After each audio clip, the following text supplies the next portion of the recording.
Ils ont fait un mariage traditionnel pauvre et très discret, et tous les villageois se sont moqués d'eux, en particulier des femmes qu'il avait invitées à sortir. Leur mariage est devenu un sujet de moquerie dans un petit village appelé Okoroba. Vivait un homme nommé Tamuno. Tamuno était un simple fermier. Il plantait des cultures et nettoyait les fermes des gens pour survivre.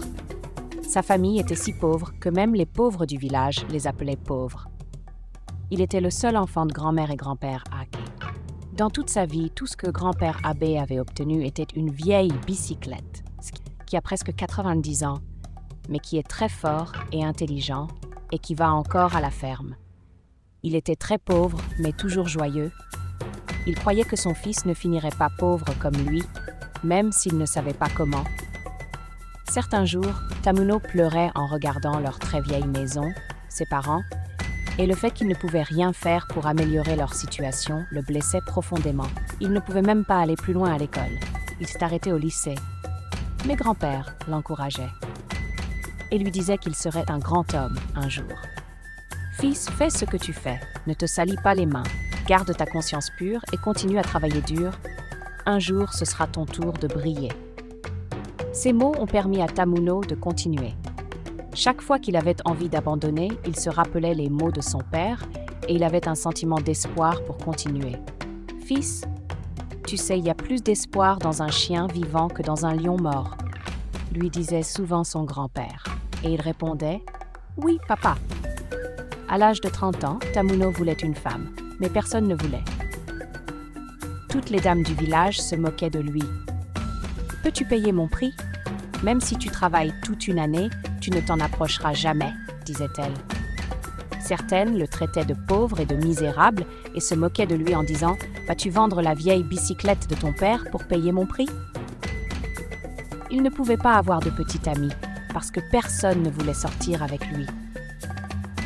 Un jour, en revenant de la ferme, il rencontra une très belle femme d'Okoba. Elle était orpheline. Elle n'avait pas d'amis. Elle était aussi l'unique enfant de ses défunts parents. Elle n'avait rien d'autre qu'une vieille machine à coudre héritée de sa mère décédée, avec laquelle elle raccommodait les vêtements des gens pour survivre. Et elle se nourrissait aussi de leur petite ferme. Bien que Tamuno soit issu d'un foyer pauvre, le cas de Tena était pire que le sien. Ils sont rapidement devenus amis, car ils étaient tous les deux isolés. Voir enfin quelqu'un à qui il pouvait parler était un soulagement. Tam a rapidement demandé à Tena de l'épouser. « Je veux voir ta famille. » Mais Tena a dit « Je n'ai pas de famille que je connaisse. Il y a toujours eu moi et mes parents avant. Ils sont décédés. J'ai un couple de personnes âgées qui vit près de chez moi. Ils sont comme mes parents. Ils m'ont vraiment encouragée. Je vais leur parler pour qu'ils me représentent comme mes parents. »« Oh, c'est bien, » Tamuno a dit. Alors, ils ont fait un mariage traditionnel pauvre et très discret et tous les villageois se sont moqués d'eux, surtout les femmes qu'il avait invitées à sortir. Leur mariage est devenu un sujet de moquerie. Les gens disaient qu'ils ne peuvent se marier qu'entre eux, qu'ils sont parfaits. La pauvreté plus la pauvreté égale la pauvreté. Ils se moquaient de Tam et Tena, s'en fichaient. Ils étaient heureux que les gens les traitent de tous les noms, cela ne les dérangeait pas. Ce qui comptait pour eux, c'était qu'ils étaient mariés et heureux l'un avec l'autre. Ils étaient toujours ensemble. Ils allaient à la ferme et au marché ensemble. Certains villageois âgés admiraient leur amour, mais ces jeunes femmes continuaient à les humilier et à se moquer d'eux. Un jour ensoleillé, Tamuno désherbait sa ferme comme d'habitude. Il travaillait très dur quand il a rencontré un arbre fort avec des racines très profondes. Il a essayé d'arracher l'arbre tout en désherbant, mais il n'y est pas parvenu. Tam décida de creuser autour des racines. Il creusa et creusa, mais il semblait que les racines s'enfonçaient de plus en plus. Il était fatigué, mais quelque chose en lui disait de continuer à creuser. Alors, Tamuno continua à creuser. Il vit quelque chose briller parmi les racines. Il continua à creuser et trouva un gros diamant brillant. Il le recouvrit rapidement de vêtements et le mit dans son sac. Ensuite, il retira l'arbre et courut à la maison. Tamuno se précipita directement chez son père. Tam montra le diamant à son père. Les yeux de son père s'élargirent de choc et de bonheur. « Sais-tu ce que c'est, mon fils ? » ?»« C'est un diamant. » Son père lui dit « Mais nous ne devons le dire à personne, qu'il reste entre les murs de cette maison. Fils, sais-tu ce que cela signifie? C'est une fortune si nous le vendons. Tam ne savait pas vraiment ce qu'était le diamant, mais grand-père le savait. Très tôt demain matin, nous irons en ville voir mon ami Monsieur Tony qui est orfèvre. Il nous aidera à vérifier si c'est un vrai diamant ou non. Tony est un homme bon et il ne nous trompera pas. Cette nuit-là, grand-père appela Monsieur Tony, lui expliqua tout et ils se donnèrent rendez-vous le jour suivant. Tôt le lendemain matin, Tamuno et son père sont partis pour la ville. Quand Monsieur Tony a vu le diamant, il a crié « C'est ça, les milliards !» Ils ont tous crié d'excitation. Monsieur Tony a dit « Je connais un homme très riche qui achète et vend de l'or pur, des diamants et toutes sortes de pierres précieuses. » Cette nuit-là, Tamuno et grand-père Hack sont restés chez Monsieur Tony. Ils ont passé la nuit à discuter et à faire des plans. Ils étaient très excités.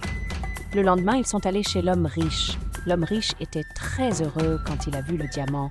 Il a su que c'était un vrai diamant et l'a acheté rapidement. Une énorme somme d'argent. Tamuno sont devenus riches en un jour avec l'aide de Tony. Ils ont vendu le diamant rapidement. Avec l'aide de Monsieur Tony, ils ont acheté une belle maison en ville.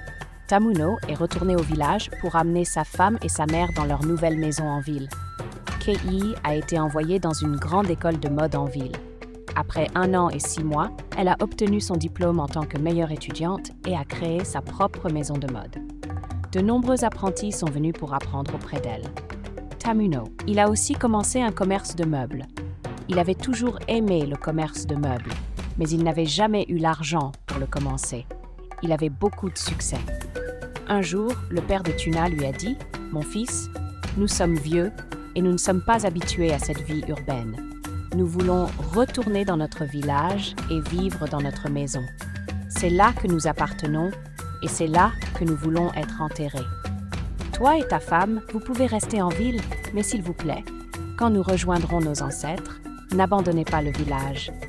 Visitez la maison avec vos enfants, ne l'isolez pas. » Tamuno a répondu « Je t'ai entendu, papa, mais tu ne retourneras pas dans cette vieille maison. Donne-moi 3 mois pour que nous puissions la transformer. » La construction commença et les villageois furent surpris.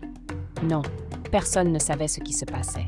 En 3 mois, Tamuno construisit une belle demeure dans le village pour ses parents.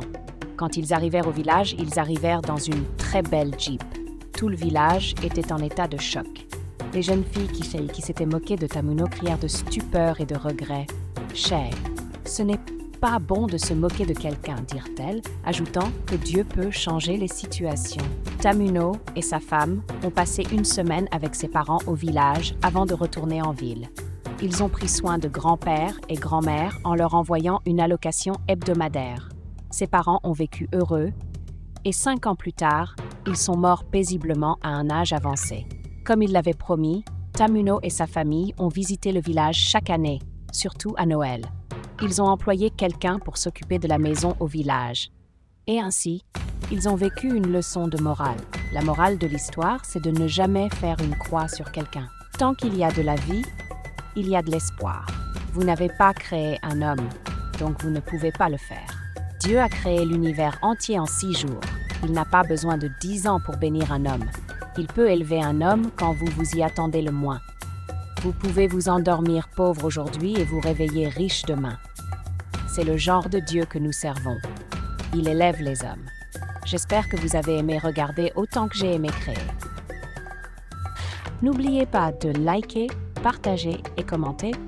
Et si vous n'êtes pas encore abonné, s'il vous plaît, abonnez-vous, activez la notification.